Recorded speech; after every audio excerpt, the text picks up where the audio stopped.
And it says we are live. Hello, everyone. I am number one Marmaduke fan. If you are here because I've been playing Deltarune, I'm sorry this isn't a Deltarune video. It's even better. I'm interviewing some independent comic book creators today. Today I am joined by James Stern, Brett McGowan, and Dylan Fagan, comic Yes. artists and writers involved with Hallowed Harvest. Let's see. Dylan, why don't you introduce yourself? Yeah. Yeah. That's my name. I've been with the Mythoverse. I started putting out Mythoverse content in 2020, and I've been here for over a year. And yeah, I don't really know what else to say. I'm Do an you doing artist. cool posters, doing cool art? I tried to find you on Twitter earlier today, Oh, and oh, you're not on Twitter. Your art is all on Twitter. Your people who commission you, they go to Twitter and post your art, but you're not there. oh. I left Twitter in 2019. It got way too toxic, honestly. Yes. It made my life a whole lot better as soon as I just left Twitter. That's what I recommend for it. For I mean, I mean, if you want to advertise your stuff, maybe not. But I had over like 1,000 followers, and I dropped that stuff immediately just for my mental health. I mean, that's a good. It's a good idea. It's a truism, but it's true that that can be a distraction from being creative. Brett McGowan is the creator of Changeling and Urban Fairy Tale. He doesn't have a story appearing in Hallowed Harvest, but he is heavily Mm. involved in the Mythoverse and kind of a help put the stream together. Say hi, Brett. Hello. And James Stern has wrote one of the stories for Hallowed Harvest Volume 1 and is contributing to Volume 2, and he's also organizing the crowdfunding campaign. I'm also creator of Hallowed Harvest. Yes. All right, so Hallowed Harvest, I ought to explain what the Mythoverse is. So the Mythoverse is a collection of independent comics that share a universe, and all of the stories in the Mythoverse have a strong emphasis on what's in the name, ancient myth connected with the modern world. Hallowed Harvest is an anthology of short stories centered around Halloween. Oh, do you guys hear Brett, echo? you're echoing. All right. Find headphones and mute your mic. Yeah. So, Hallowed Harvest is a series of short stories that takes place within the Mythoverse, and involve Volume 1 had about 6 stories and multiple creatives working on it. So, James, since you created this project, tell us a little bit about how did Hallowed Harvest come to exist? I'll speed run the explanation. Booze plus horror movies plus late night equals Hallowed Harvest. Nice. More detailed explanation. I had been watching. I just finished watching Hellraiser and Halloween 2, and I was in a very Halloweeny mood, and it was like 4:30 in the morning, and I had been drinking a little bit. So in my kind of exhausted stupor, I posted in the Mythoverse Discord, hey, let's do some stuff for Halloween. And enough people wanted to contribute stuff that I was like, okay, we'll do a comic instead of the originally planned, just release stuff on Patreon each weekend. Yeah. This is still like the streamlined story because when James used to tell it, he would have to recount it and it would take like forever. Now he's like, oh, okay. Okay, I've been watching movies, blah, blah, blah, blah. Because I've heard this, we've had to hear it a million times on other streams. Right. So is Hellraiser a big influence for you, James? Because you mentioned to me behind the scenes that you have some like Hellraiser art that has been commissioned and done as one of it's one of the higher tier items that people can read about on the updates page. I mean, not really. It's inspirational insofar as it contributed to the mood I was in that led me to get this project off the ground. But in terms of story structure, aesthetic, it's not that big of an influence. So for Hallowed Harvest, one of the interesting things is that we have multiple decades. So one story takes place for volume one story takes place in 1987. One story takes place in the 1940s.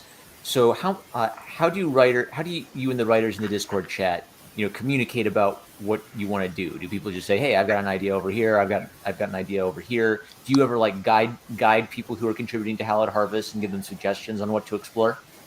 Nope. I just asked them, hey, send me a pitch for your story. All right, cool. Pitch looks good. Get me a script. All right, script looks good. Let's go.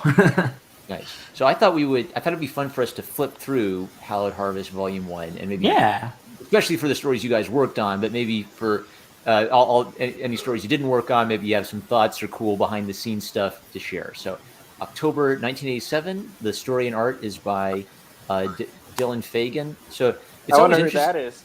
Yeah, it's always interesting to me when when it's the artist and the writer, right? Because you get, as opposed to like a lot of Western comics where the work is divided, you are involved in both parts of it. So, Dylan, one of the things that really struck me about October 1987 is your color sensibility. So, I don't know, almost like a Samurai Jackie, or kind of a very abstract sense of using color for like a very strong visual look. Could you talk a bit about how you what was the start of this story for you?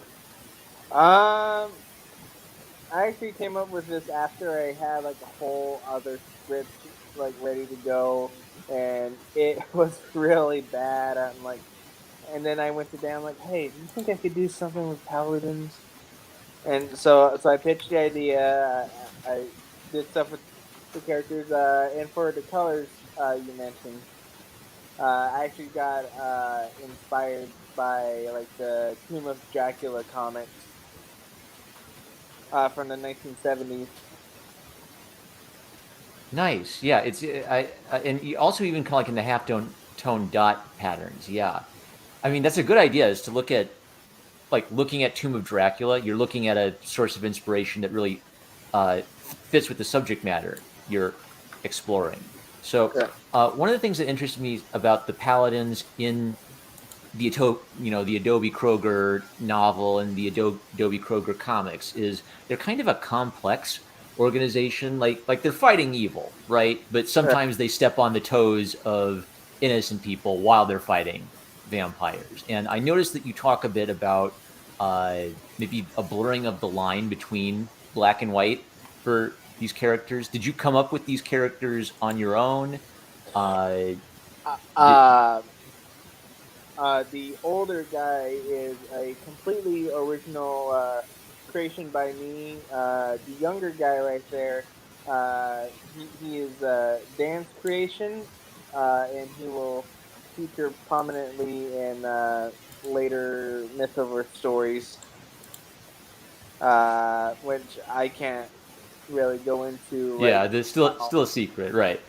And that's Dan Sakharov, who he's written the book Adobe Kroger Knight Errant and Adobe Kroger Dame Commander, who was one of the three Mythoverse books. So did you and Dan have to have like a did you have to have a back and forth to talk about, well, here's what's canon for the Mythoverse, or did you pitch your story idea to Dan? Yeah. I pitched the story to Dan. I went over details like how they would sort of go about this, um, like later in the comics, like he pulls out like his weapon that's like called his oath, and like paladins all have like specific weapons like uh, for them to use, right? And oh, look, vampire. Yep, Yep. there it is. Scary. Ah, I like scary vampires. By the way, it's not like the more romantic, I don't know, sexy Twilight version of vampires. Yeah. Oh, yeah. Oh no, you get that with the next story, but they're still scary at the same time. Uh, Yeah. This one is more of a demented vampire. It's gone without feeding. It's also like really old. Um, Yeah, so yeah, they're like hunting this thing down. They're like okay, it's been causing problems over here in ye old London. So it's like, oh shit, we gotta track it down. We gotta, yeah. So And could you talk a bit about your process? Do you use traditional materials at the start, like clearly digital coloring, but do you do purely digital? Do you mix traditional and digital techniques? yeah, this one is purely digital. Interesting. So, including the line, everything, Yes. including like the sketch stage and the inking stage, correct? Yeah. Nice. What kind of programs do you like to use? I specifically use Ibis Paint on my tablet. This is all done by, with my fingers. Oh, wow. Interesting. Yeah, I mean, I'm looking at it now. I'm like, oh wow. I think I've gotten a lot better since then. I hope my next story,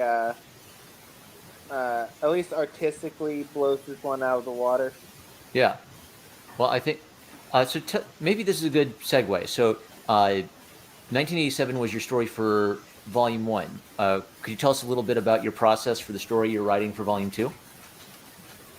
Okay. The story for Volume 2, it's called I Burn with Hatred. It is a story set in the 1200s, and it introduces a character I've been developing for since 2019. Her name's Helen. Um, and just uh, she's a vampire character. Uh, when her story comes out, but this is pretty much showing how she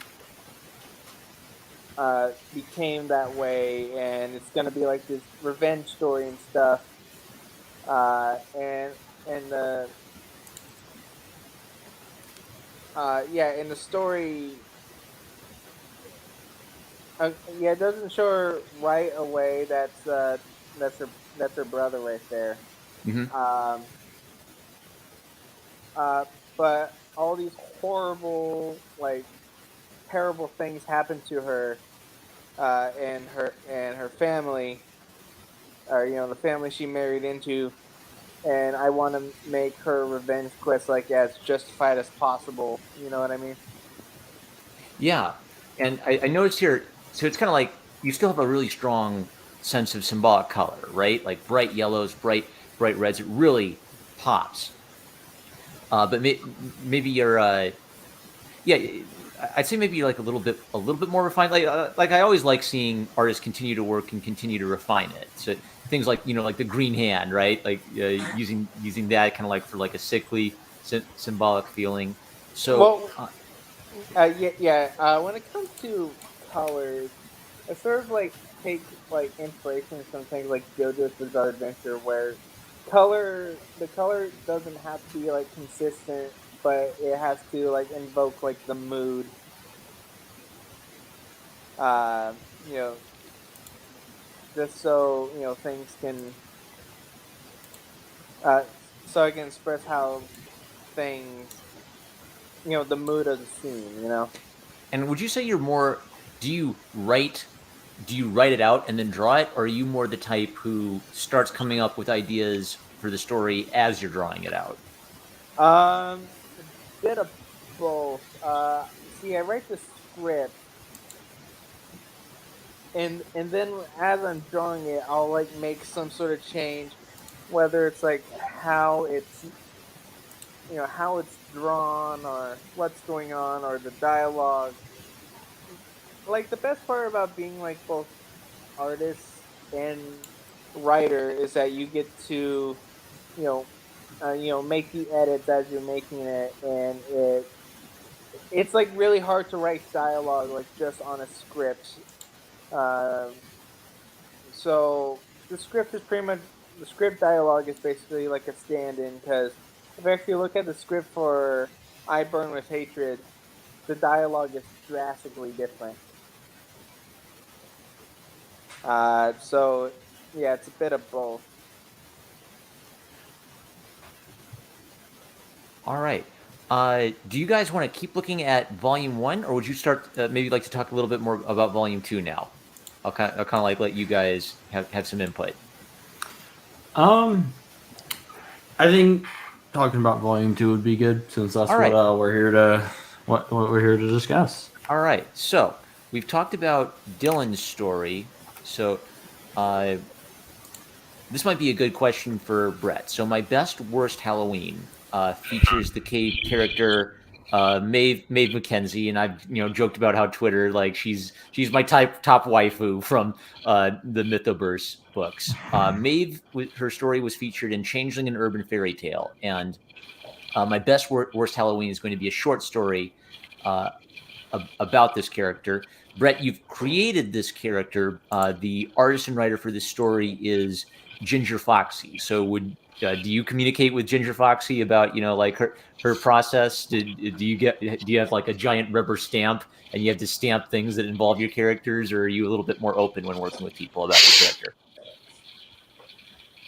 I guess you could say rubber stamp, though. Ginger's one of those people that I can, like, I kind of really don't have to rubber stamp her because I know she gets the character. Other people, like, I gotta have a look at what they're doing, see it every step of the way, see if everything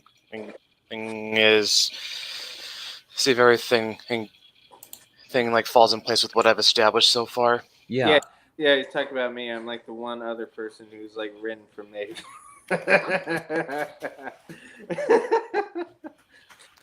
So Ginger Foxy worked on as the colorist for Changeling and Urban Fairy Tale. Can you tell us anything about what to expect for Maeve's character in My Best Worst Halloween? Obviously, a bat suit.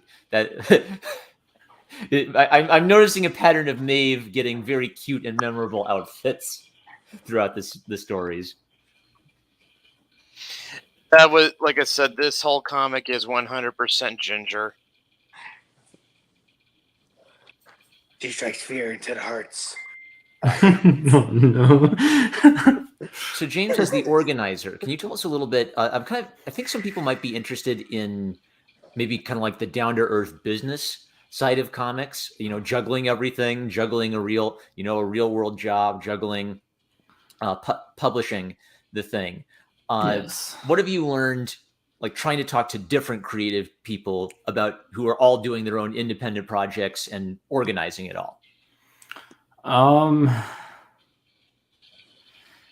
It's a lot of hurry up and wait type work. In terms of what I've been doing, so my task is basically make sure everyone's getting their stuff done and then communicating with Dan to figure out fulfillment. Right. So I was the one setting deadlines and then poking people to make sure they're following them and make sure I'm getting updates. I start to stress out when I don't get updates. And then on the other side of things, it's communicating with Dan. He and I both contribute to the crowdfunding pages. He does a lot of the initial setup, and then I handle a decent amount of the updates. I worked with him on like, okay, what tier should we do? For the first issue, I had a very specific order of stories in mind. For the second one, he just kind of threw something together, and I was like, cool. But it's a lot of collaboration and just staying on top of deadlines. But I'm going to shout this out, by the way. I noticed you got the Kickstarter featured your project. They call it Kickstarter's Projects We Love. So that's always a nice thing. It means that kind of like the people who administrate Kickstarter appreciate your project. I want to scroll through that. Okay, I didn't get a chance to ask you guys about this. So this one here on the screen is Dylan Fagan's art for a poster for the Hallowed Harvest comic, and you have a nice logical setup to it where at any tier, I think it's if you do $5 more. Yeah, if you go to the next tier, which is $5 more, you get this poster. So, Dylan or anyone, could you tell us a little bit about the characters featured on the poster and what stories they'll be appearing in? I think I can speak to that if Dylan's okay with? Sure. Yeah, okay. Yeah. So there's representations of each story in this poster. I think Maeve is pretty obvious. You have one of the Blackfire witches from the Blackfire Covenant Part 1. They will be returning in this issue of Hallowed Harvest. On the bottom right there is the angry vampire man from I Burn with Hatred. Mm-hmm. On the left-hand side is a character named Theophilus. He's going to be appearing in The Hunt. He is actually going to be tied into another upcoming Mythoverse title as well. And then at the bottom, you have Tony, who is a poor kid who has some very messed up stuff happen in the jungle. It's Neville's story. It's Neville's story, so you can probably imagine how it could go if you've read Maze of Dolls.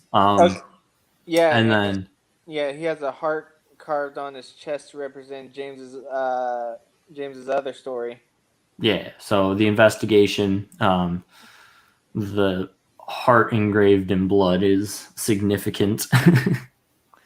And Dylan, do you have any comments on the art you did for this poster? Yeah, I actually got inspired by like the John Wick posters. That sort of coloring style. Someone told me my vampire character looked like that one YouTuber Critical, and now I can't unsee it. I'm like, damn you!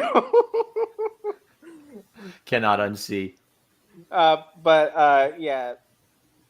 wanted to do something, with it that didn't just look like like a Halloween poster, but it was also like the sort of neon, John Wick with the bisexual lighting, whatever to call it. I just wanted it to be like neon, so it could stand out a bit. Right, parallel colors on the color wheel. I gotcha. Yeah. I'm gonna scroll down a bit. So there's the cover for Hallowed Harvest. So we saw this guy on the cover for issue 1, volume 1, and I understand that he's going to appear as a character in volume 2. James, could you maybe give what's this guy's name again? So this is the Samhain Shade. He is basically the embodiment of humanity's drive for narrative. This isn't really a spoiler since it's in the teaser trailer for Hallowed Harvest Volume 2, but basically the way he works is every October he pops up around the world asking people for stories and sharing stories of his own. If he asks you for a story and you tell him a good story that he hasn't heard before, cool, you're all set. If you tell him something he's already heard, or you tell him a really crappy story, or you just refuse to tell him a story, he's going to make your life a living hell just for shits and giggles. Kind of like the Spectre, but with a narrative twist to it. Yeah. Yeah. And like, it's not just for fun. Like the goal, his purpose in making your life suck is to produce a story worthy of his collection. Yeah. I really like that. You guys, tying back into the element of myth, right? So not only does myth and narrative have a literal, that's really a driving force of the character, but there's even like a poetic connection between what he does to people and what it wants, the supernatural force. I like it. So he will be introduced as a canon character in Hallowed Harvest Volume 2, not just a cool guy on the cover Correct. of the book. We had a chance to touch base about Burn with Hatred and My Best Worst Halloween. So the next one would be Blackfire Covenant Part 2, which is a text story. So what I'm going to do is I'm going to zoom in on the witch from the Blackfire Covenant Part 1. So in the text story for part 1, this was written by Salem LeBlanc, and the illustrations for it was by Omanamacon. So it involved a young man named Theo infiltrating essentially a Gallic witches cult. So will this also be a text story? Yes. So the Blackfire Covenant Part 2 is a direct continuation of Part 1. Both are prose stories. Volume 2 follows Theo as he's trying to protect his friend after successfully jailbreaking her from the cult. One of the things I liked about it is there was the cult at first, which is already kind of creepy, and then guys sort of cosplaying as with elk ears, but then literally creatures with horns and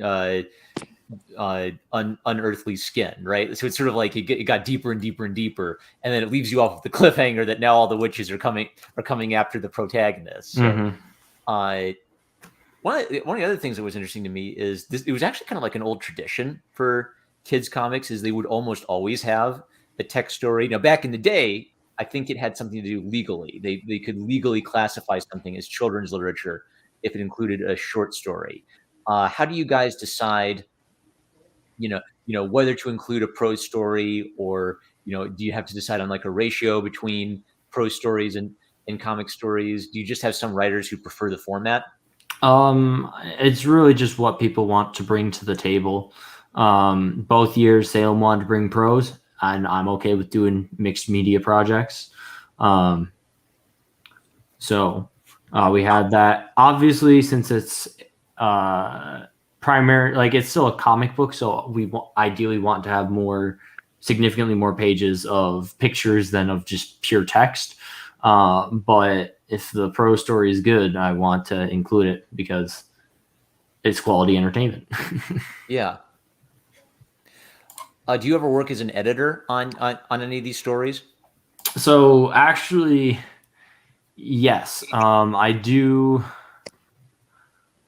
I'm not always the best. That's why we have Dan. But I do try to go through everything before handing it off to Dan.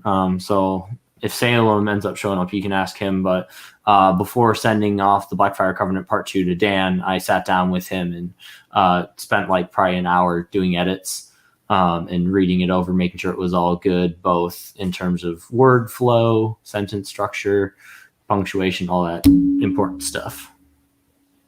That's good. It's interesting that in order to run it, you really have to wear multiple hats, right? Like, I think this is a struggle for someone who specializes in one thing. They just want to write. They just want to color. They just want to draw. To do the business side of things, like, you have to have good people communication skills. You have to do the math on the budget, schedule it. Yeah. So the next one is written and illustrated by Peter Niederbrock, who did the very spooky Maze of Dolls stories. Yes. This one is titled Jungle of Ghosts. And I just noticed that Peter, as an artist, has a real affinity for, I don't know, striking hellish imagery. Yes. So I will be referring to him as Nebel because that's what everyone in the Discord calls him. Nebel, okay. And I feel like that's what we've mostly used in streams.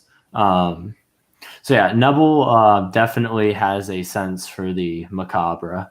It's actually funny. Dan it came up with a new term to describe his art. He calls it ambush art because it looks all cutesy and nice until all the fucked up shit starts happening. Yeah. And things go down the toilet.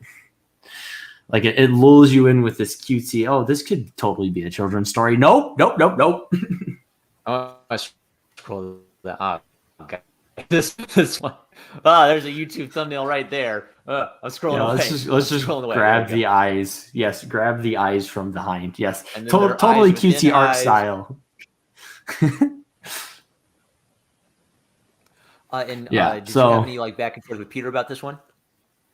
Not much. I just kept tabs on it. He kept me very well updated. But no, I try not to exercise a lot of authority over the creative team beyond just like deadlines. Yeah. I let them have as much autonomy in terms of story as I can, because ultimately these are creator-owned stories. Yeah. So I'm not going to interfere with that beyond just like suggestions I think might help it flow better, sound better, what have you. I think that's a good approach to take. Yeah. Kind of Stan Lee-ish, right? Where the famous story about him was he would let the artists plot out most of the story. Effectively, the artist would help write part of the story. Well, it's by not drawing even it that. out. I am completely hands off beyond editing for the stories, because they're not my stories. They're not. I'm not the one telling them. I'm just collecting them. My story, my choice. Yeah, exactly. Believe me, if I had total control over the stories, Dylan's probably would not be on the list. But because I respect his creativity and because it's his story, it is in. So the next one, though, you did write, which is The Investigation. Yeah. And the illustrator is Bezel LeBlanc. So this one, you can tell us a little bit about your creative process. So you mentioned Lovecraft in your text dialogue. So actually, that was Dan, all right, who wrote that little snippet. Nice. But my creative process for this story was Forrester pitched an idea, and that idea eventually became The Hunt. But before I finished the script for The Hunt, I had finished reading my collection of H.P. Lovecraft stories, and so I was like, I kind of want to do some writing using his like prose structure. And so I sat down and wrote this story to kind of accompany the original. So yeah, it doesn't pull Lovecraft's mythology. It's purely his like diction, sentence structure, story structure, the kind of bigger pictures, not the narrative stuff. Gotcha. And so you might have an interesting, since I'm an artist, I have like the artist perspective. I'm kind of interested in your perspective as a writer, right? Because you've got this vision, and the artist's job is to make it into a visual image. So it sounds like you generally take a hands-off approach with the other stories, but does it change at all when it's your vision or your writing? Do you have to be a bit more particular with your artist about what you need to communicate? So this story is a prose story, so the question doesn't quite fit here, but it'll fit when we talk about The Hunt. For this story, I just commissioned 4 pieces of art from Bezel. And basically what it was is I gave her the gist of what I wanted to see. And then she would get me a sketch, and I'd be like, okay, let's adjust these couple of things if need be, or if it was great from the start, like, all right, cool, keep going. And it was basically just providing small pieces of feedback if things needed to be tweaked. But it's not like I was there micromanaging every pixel. Right. And we saw LeBlanc did the illustrations for the Blackfire Covenant Part 1 in Volume 1, correct? No, that was Omenomicon. Gotcha. I see it. Okay, Salem wrote Blackfire Covenant Part 1, right? There we go. Okay, so it's interesting. You have artists sometimes working as writers and writers sometimes working as artists. I like that. Bezel and Salem, 2 different people. Oh, I'm no sorry. relation. I'm sorry. Yes, now I see it. There we go. Okay, my bad. No relation. Wow, that's so cool. It's a small world. James, should we show him the meme? I don't know what meme you're talking about, Brett. The Tiny Toons one. I have Salem LeBlanc. No relation. Oh yeah, sure. Sorry, I have approximately 2 functioning brain cells right now. Right. I'll pull it up. You guys keep talking. Well, they're getting the meme. So, James, you mentioned The Hunt. So, yes. Tell us a little about The Hunt. It's going to be a short comic story, right? Yes. So, in terms of narrative, The Hunt and The Investigation both cover the same series of events from 2 different perspectives. The Investigation is basically a report written by a tabloid journalist recording the circumstances surrounding a series of murders in Michigan. Whereas The Hunt is a bit more, it's a shorter story. It's less happens per se, but it follows more the killer's perspective and the people who are trying to catch the killer. So going back to the whole creative process thing. So what I did with this one is, I basically gave Forrester an outline and said, okay, here's like the big story beats. And then told him like, all right, just do what you want. Check back with me. I'll make sure it's all good to go. And that's kind of the back and forth we had. So whenever he had questions or concerns, he'd shoot me a message and then I'd respond like, yay, nay, looks good, whatever the response needed to be.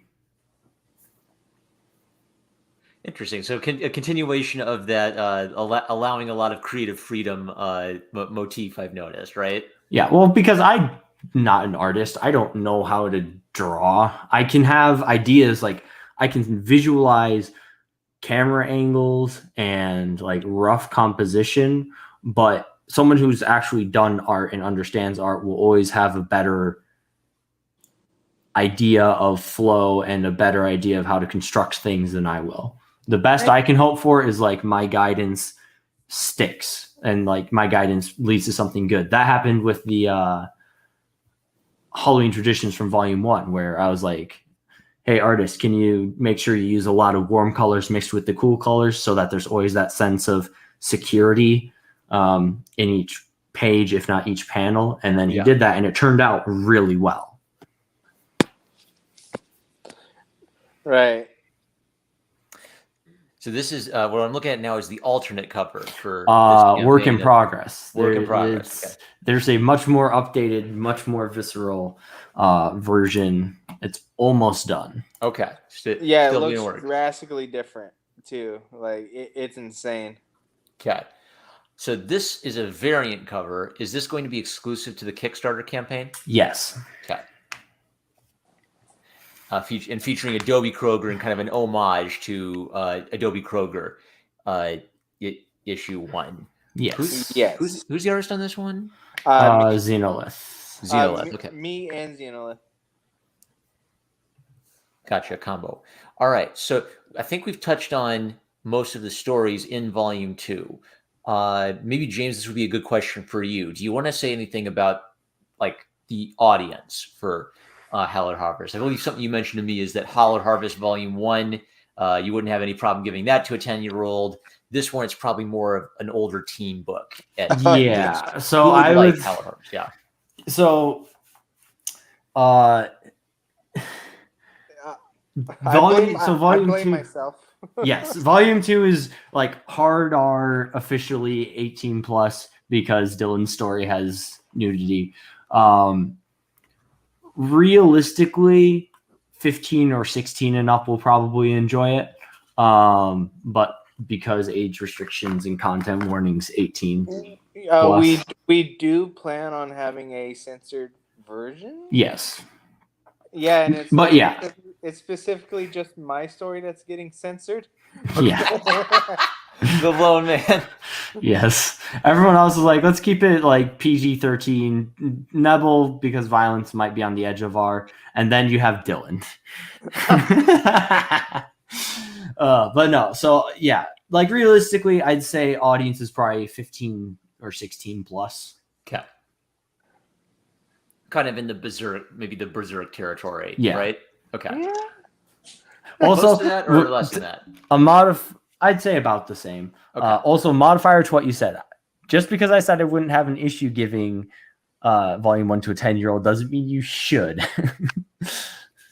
I think a 10-year-old could handle it. I think like 12 plus. 12 plus would be like the intended audience. A 10-year-old, a sufficiently mature 10-year-old could read it just fine. Right. Yeah. Okay. So I have a funny story about that actually. My sister, used to work with kids like after school, right? And she's like, "Hey, my little brother, he made a comic book." She would show them, the comics all except for Neville's.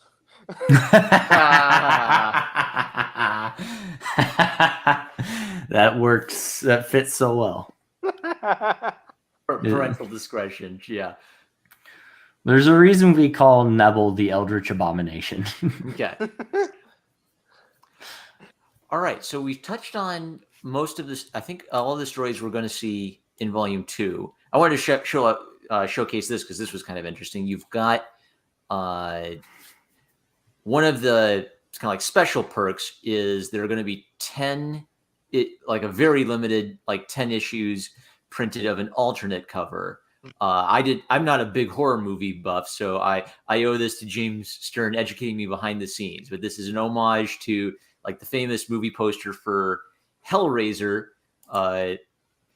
featuring the I'm sorry, I forget his name, but like the mythical story collector character. Sorry, the Samhain Shade. The Samhain Shade. Okay, what's that from? I'm interested. Is this like a Gallic? Obscure Gallic lore kind of thing, or a completely original creation? So it is a completely original creation. Quick sidetrack. One of the things with the Mythoverse is we primarily base it off of extant, or not necessarily extant, but existing mythologies. Yeah. This is the first time we're kind of, well, second time if you count the creation story that Dan did, but this is like the second time a non-existent mythological figure is introduced into the Mythoverse. And the conceit I use to do it is a book that will exist in universe called Unusual Folklore. And the purpose is similar to like Lovecraft's Necronomicon. Yeah. It's just a piece of literature in universe, doesn't exist in real life, but it's an excuse to provide lore for these things that don't exist in our normal real life mythologies. Yeah. And so just to give the Samhain Shade an in, I came up with the concept for Unusual Folklore, to provide that mythological basis, because the character concept has sufficient mythological sensibility, Yeah. but I wanted to provide the in-universe justification as well. Gotcha. I want to scroll down and show the bottom half of this image. Oh yeah, so there you go. Rated R, R for restricted. Yes. So for the exclusive variant cover, 10 winners will be drawn in a raffle, and Yes. you have to be, I think, above the $50. It's $25 or above. $25 above. Okay. Basically, if you back at the print tier, you will be entered into the raffle. And a quick disclaimer, because this is something that was pointed out to me the other day that I hadn't been mentioning, is shipping is restricted just to the US. Okay. For physicals, both normal prints and the exclusive stuff. But yeah, anyone in the US who backs at the 25 or better tier gets entered in the raffle. And the 10 winners will get this exclusive one-time print run variant. Excellent. So this campaign has 1 week to go, I think. Yes. 6 days to go. You're at 1,080-ish now, and you're trying to get to 1,500. So about 30, Oh, you got hey, about we- 30% to go. Oh, hey, we have another We have more backers than when I checked. I always back the books for people I interview, and you guys got your book out on time. That you did all the you made all the check marks to get me to be your customer again. So that was probably me. All right. Cool. So I think I've touched on the main stories I wanted to touch on. So I guess I could just like put this out there as a general question, and we could have some back and forth on it. So there's the creation process, and then there's almost it's sort of like when you're creating, you're just creating, and the world blanks out for a bit, and then you have to kind of like think logically and get organized and clean your room. You guys learned by creating, publishing comics. How hard is it for someone who writes or for someone who draws to set up the campaign and start building their audience? I'm just going to kind of like throw that out there. What's you guys' journey been like since starting to work as independent comics creators?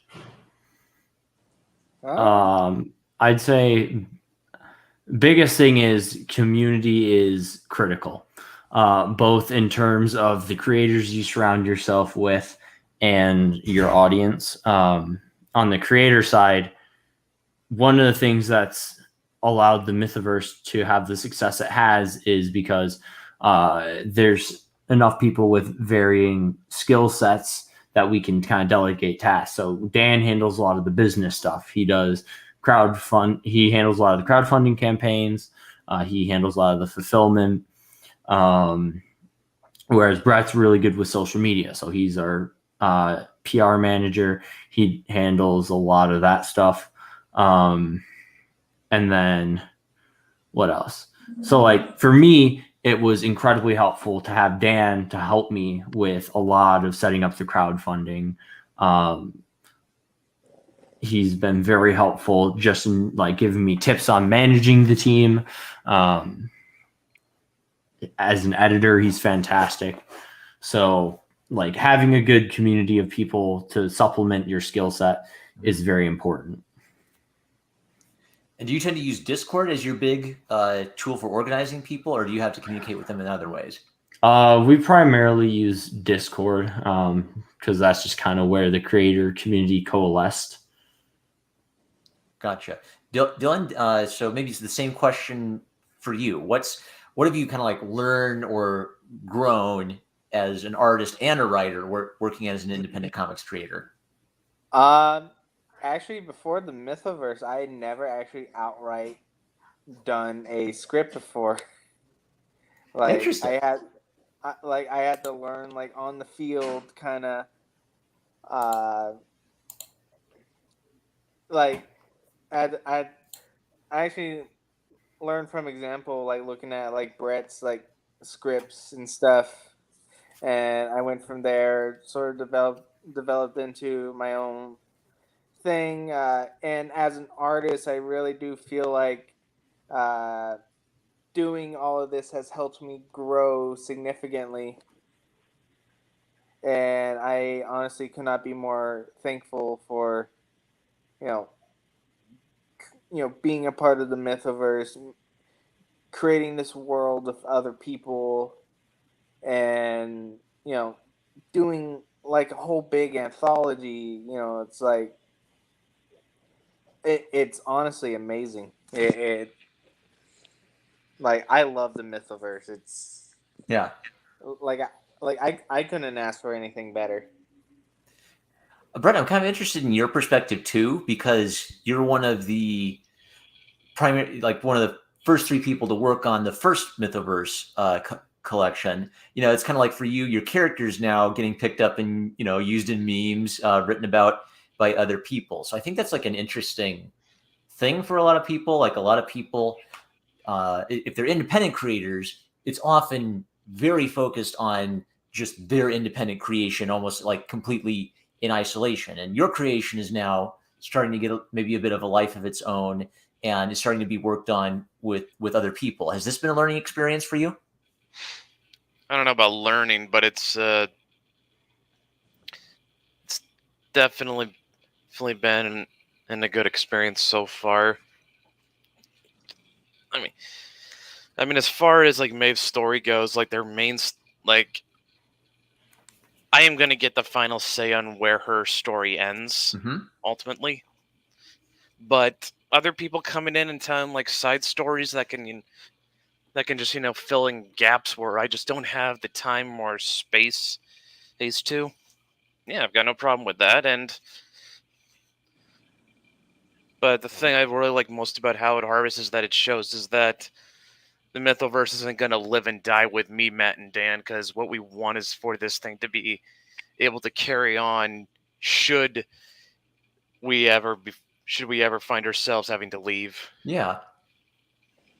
I mean, it strikes me that a lot of the famous comic characters now, if you go back to where they kind of started as, like a bunch of middle-class New York Jewish guys writing, fantastical stories about guys in tights, right? And there would often be like multiple people working on them. They'd be throwing ideas out there to see what would work. It's kind of like why modern superhero comics are so complicated, is you had so many different people contributing to it. And it's almost like that can be a blessing and a curse, because I think in the case of like the big two books, it's become so complicated who can even keep up with any of it, but it is an interesting aspect. It's something I don't see a lot of indie books have. A lot of indie books, because they have that independent creator focus, it's one person's vision. Whereas the Mythoverse, we're actually starting to get different styles, even kind of like stories that are set that are appealing to different age ranges, different time periods. Yeah, so that really is one of the most interesting and unique aspects of what the Mythoverse is doing, and I'm excited to see where it goes. Neostar Productions has had some I think I paid attention to this, but I forgot to feature some of them. But he's been really appreciating a lot of the art and the different stories. So that's pretty cool. Awesome. So, tell me a little bit about what might be coming down the road. So we're trying to get Hallowed Harvest Volume 2 crowdfunded. Is there still communication going on behind the scenes of the Volume 3? Are there ever discussions of short stories or anthologies outside of Hallowed Harvest? Maybe without the Halloween theme? If you're asking if we have plans for other anthologies, I mean, yeah, like maybe not even like plans yet, but maybe even just like discussions of it. Look, I think we've tossed around the idea for like a Christmas themed anthology, but haven't come up with anything definite at the moment. I've been telling you guys forever, swimsuit special. Let's go, boys. That'll likely happen sooner or later. With Maeve's mom on the front by Yes. accident. No. Because who I else would have it be? images that'll go on the front, Dylan. Guess who will? Theo. Hell. That Sure. image. Sure, I'll draw it. No, you already did draw it. Well, I can draw it better. Sure, let's go. All right, sorry. That was Equal tangent. opportunity swimsuit edition. Exactly, dude. There will be plenty of bulge. All right, I'm done. I'm going too far. Oh, Neostar. The Mythoverse has been a delightful experience overall. I love a lot of characters and stories that have been coming out. I hope to continue supporting you guys and your endeavors. Thank you, Neostar Productions. Thank you. Thank you. That honestly means a lot. It really does. Yeah, Also, I think Neostar Productions had a super chat towards the beginning, and I showed it. But I want to thank you for the super chat as well, Neostar. You guys have a real passionate fan. I love that. Oh yeah, every stream, man. He's here and it's great. I love it. Okay, do you think if we say the game board 3 times, Brian will appear? No. No, I already got roasted by him last stream. I don't need it this stream. Okay, I'm actually kind of interested in this. So, for finding streams to appear on, like, does Brett kind of like take point on finding guys like me who chat with indie comic creators? Do all of you just network and try to find a person here or there? Primarily Brett, but there are a couple of other connections. So I'm actually going to be going on stream with Nerd Wonder tomorrow with Nebel to discuss Hallowed Harvest Volume 2. Nice. Man, Brett, do you think we'd be able to get with Lenore for like a post-stream wrap-up? Because I know she's been too busy to do it during our campaign. But Brett's our primary point of contact for that type of thing. Yeah, I could drop a DM to Lenore like either tonight or tomorrow. Cool. It's another aspect of that, different people on the team having different avenues that they focus on. Yeah, because I'm not a big social media person. I don't like using it. I really don't like posting on it. And so that's definitely a weakness of mine, but that's supplemented by Brett and other people who are much more active than me. And then we got Dan, who pretty much handles the business side of the whole operation, and we got Matt, who takes care of the continuity. Nice. So yeah, everyone's got a job. Yeah. To do. Awesome. By the way, Neostar Productions, a swimsuit issue. Tell me more. I think you've got a customer already. Look, I'm telling you, we just piqued some interest. Like, hey, come on, let's go. Summertime. Once it's summer again, like let's go. You know. The shade shows up as a beach, and he has to ask all the people at the beach to tell him a story, or he'll haunt them. But all the stories have to involve bikinis. Oh my Yeah, god!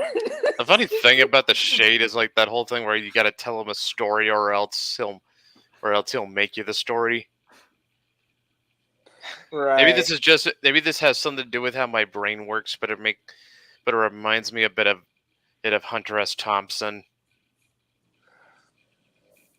Yeah, like Silent Shade, he's just like on a beach. He sees Sasha, and he's like, "I need more."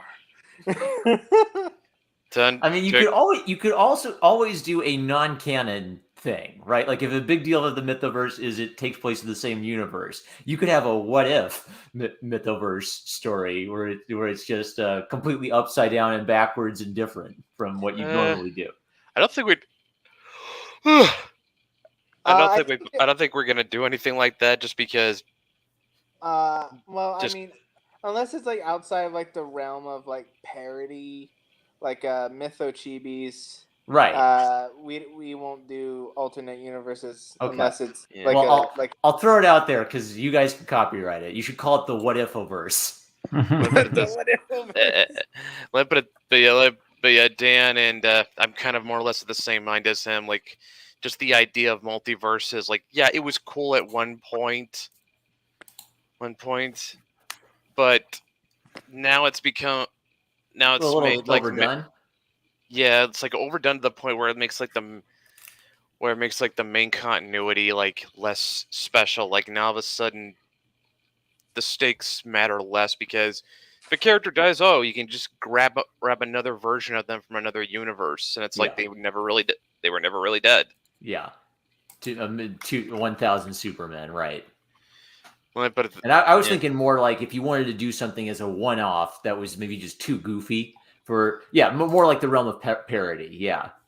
Oh yeah, like if it's just having fun in a really madcap and goofy way, that's what we got Mytho Chibis for. Yeah, it's probably a good thing we don't have like a multiverse because the possibilities are scary. Like I don't know, Fuda Sasha. I don't know. He said that. You had to say that. Yes, Dylan, you need to dial it back, dog. I need to dial it back. Everyone needs to dial it back about 3 levels. You had to dial it back first. That's what I'm saying. We all have to dial it back. Anyway, I'll just say this. I blame Rick and Morty for making the multiverse uncool. Right. I haven't seen that show yet. I've seen reviews of it. I've seen memes of it. To be fair, you have to have a high IQ to understand. Right. Pickle Rick is actually about advanced mathematics. Yeah. I bought the first 2 seasons on DVD. Those are okay, but everything else afterward, like I checked out after season 3. I like Pickle Rick memes. Those specifically, I really like. I kid you not. It's all just one. It's an episode-long drunk joke. Have you had? Okay, obviously Maeve's mom is kind of a meme. Are there other memes that have emerged out of the Mythoverse that you want to talk about? I mean, we've got a whole channel on our Discord for memes specific about it. I even DM'd you the one about Bezel and Salem over Twitter. I gotta pull that up then. Yeah, because I made that mistake. Yeah, I just saw LeBlanc and thought, oh, that's a.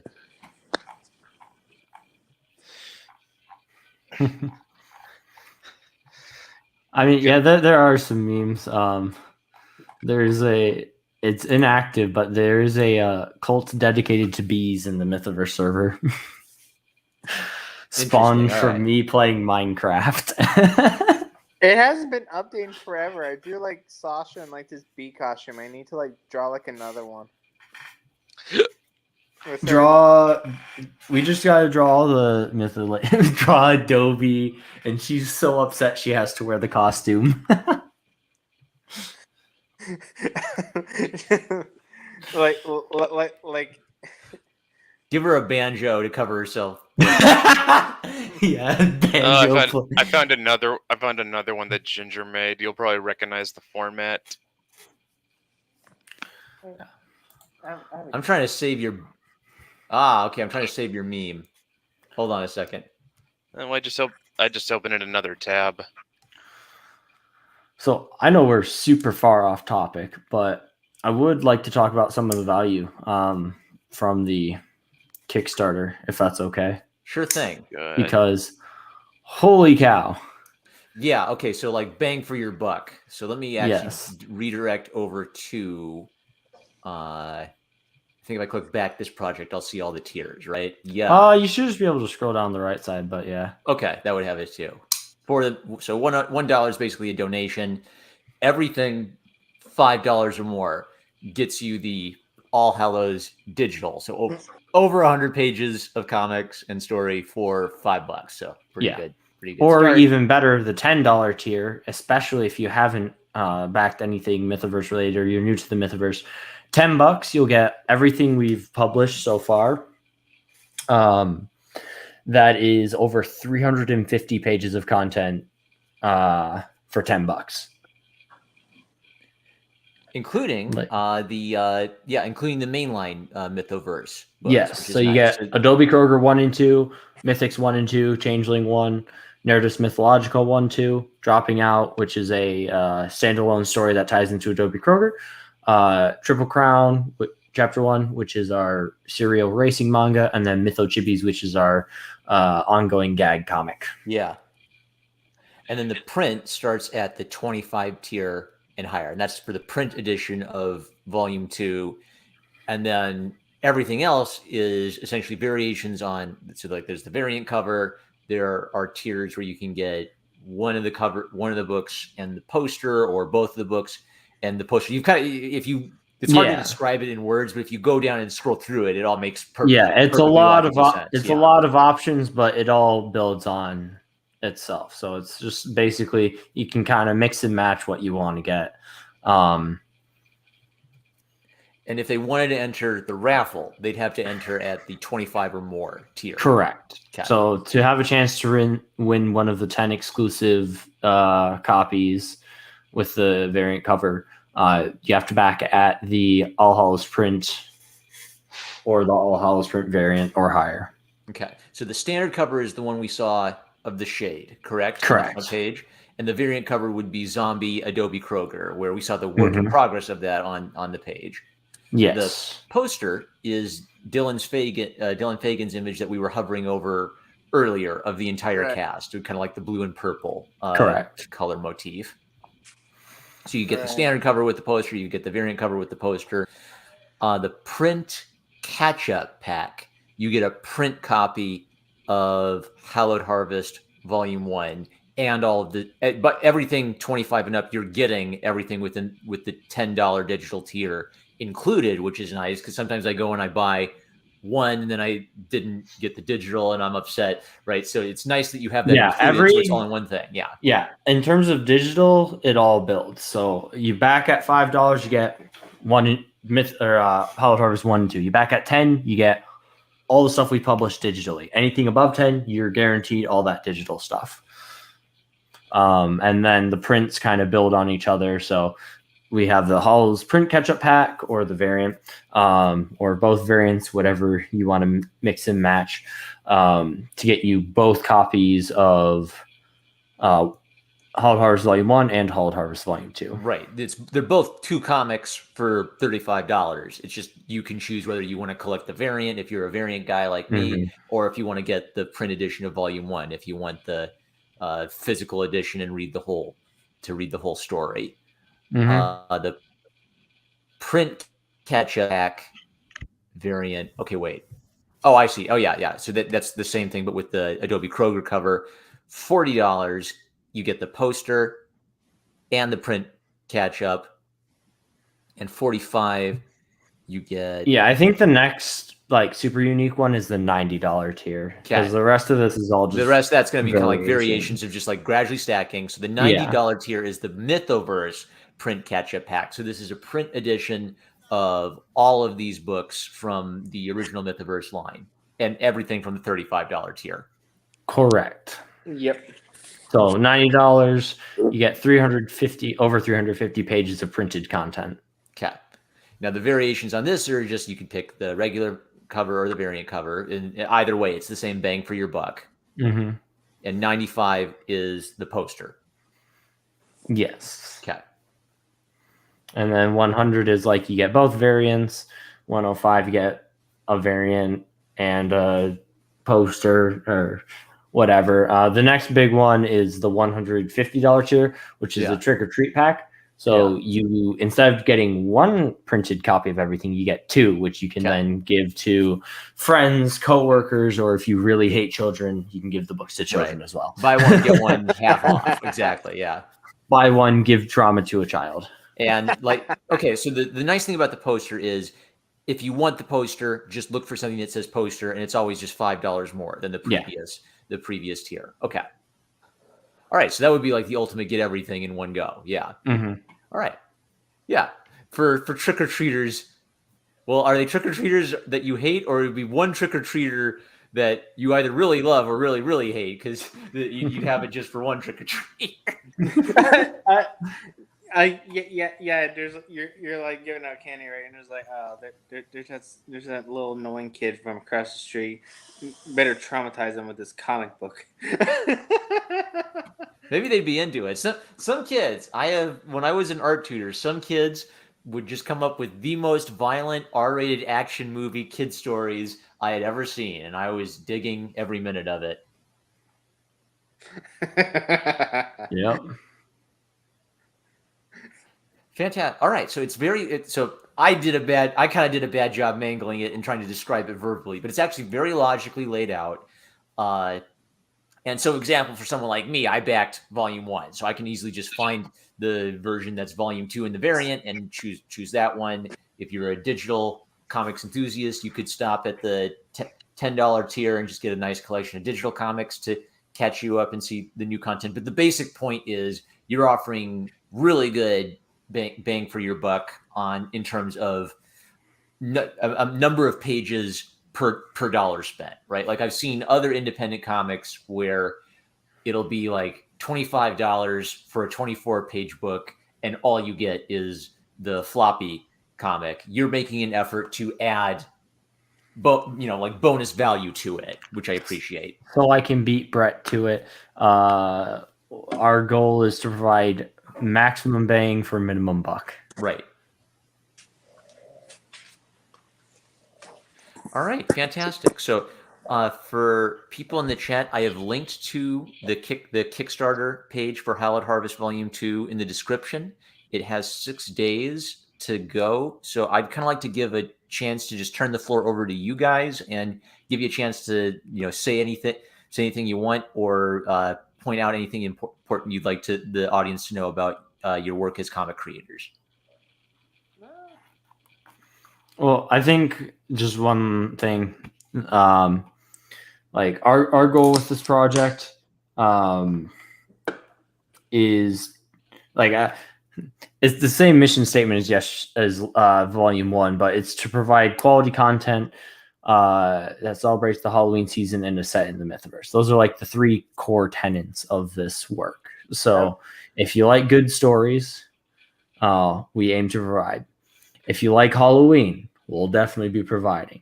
And if you're a fan of the Mythoverse, then this is just more Mythoverse goodness. I have an extra goal this year. My goal is just to make readers uncomfortable. Yeah.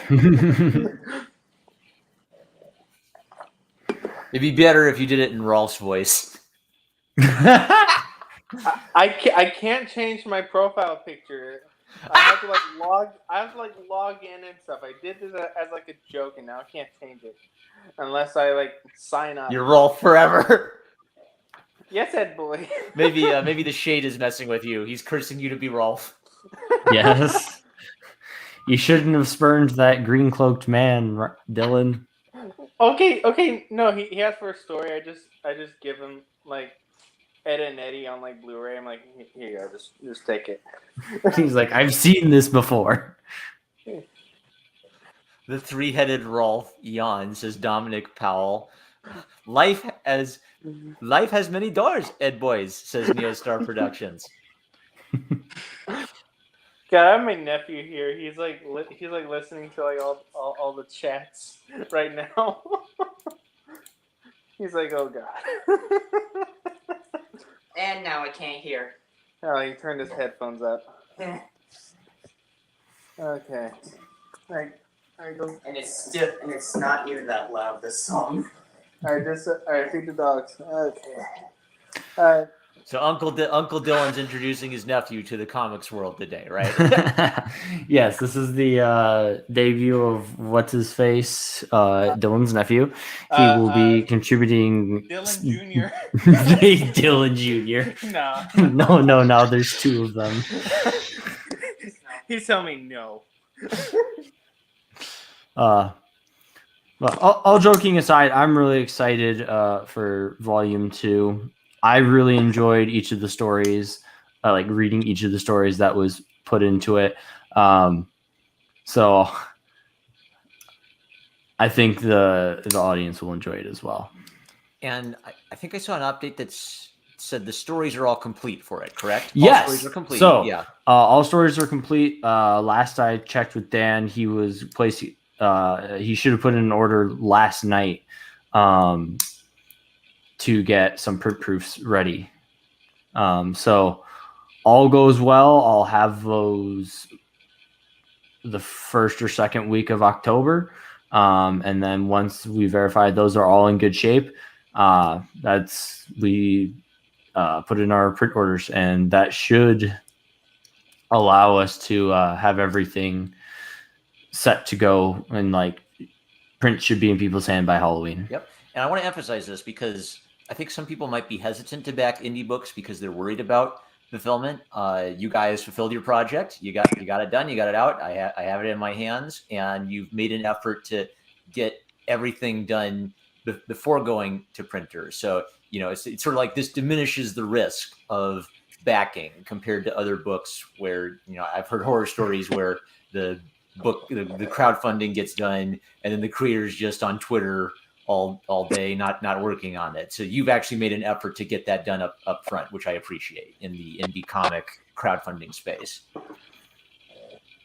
Yeah, I think as a community, the Mythiverse is trying to move more toward have everything done before we do crowdfunding, so that the crowdfunding is basically a pre-purchase, because it makes it less risk for the backers, increases the appeal of the project, meaning it's more likely to get funded, helps us get more product in more people's hands, and it's kind of this self-expanding process. Our production says the Mythiverse actually delivers even on projects without campaigns. So do you guys want to talk about your Patreon real quick? Okay, this is where I hop in. NSFW. That's all I'll say. No. Besides that. Early Mytho Chibis. Okay. So, besides the NSFW tiers, which I'm surprised, a lot of it isn't just my art; it's other artists too. We have. That's where we publish our short stories. We have short stories for, because I believe Dropping Out started out like on the Patreon. We also have a short story for Maeve. We have one for Althea, showing them at different points in their lives. Like Althea when she was 12, Maeve when she was 5. I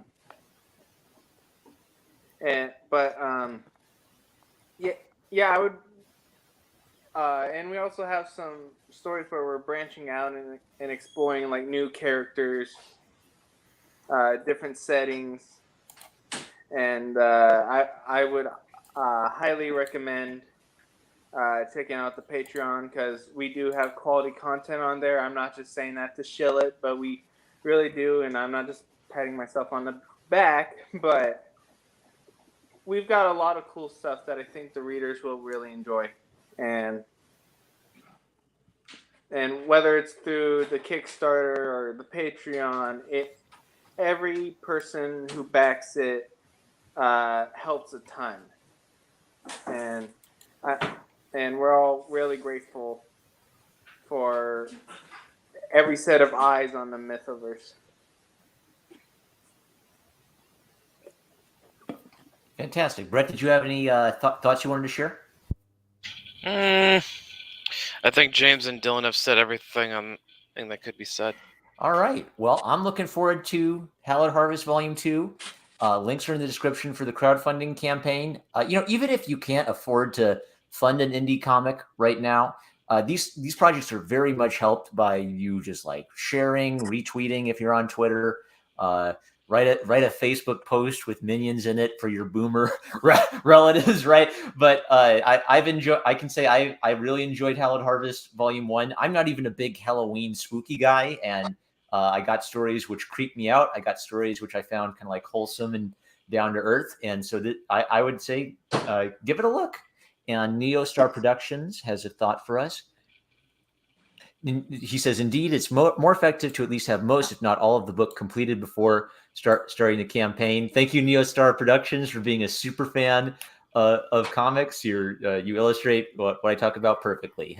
Support independent creators. Oh, I wish I had the meme. Someone had a meme that said, support your friends who do creative work like you support celebrities you don't know. So go check out the Mythoverse and go check out Hallowed Harvest. And I want to thank all of you guys for joining me today, and I look forward to reading it, and I look forward to having you on again in the future.